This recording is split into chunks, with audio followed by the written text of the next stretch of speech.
How to deactivate or delete Telegram account? Here's how. To start off, open the Telegram app on your phone.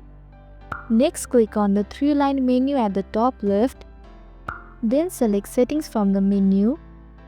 Then go to the Privacy and Security from the Settings menu. Now scroll down and click on If or Waiver option. Here select a time frame from 1 month to 1 year. This action ensures if you don't use your Telegram account during that time, it will be automatically deleted.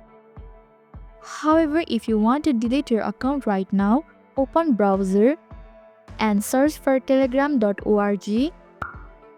Furthermore, enter your Telegram phone number. Moreover, you will receive a confirmation code in your Telegram app. Enter it on the website. Lastly, tap Delete My Account and confirm again by clicking Yes, delete my account. And that's all. I hope this video helped.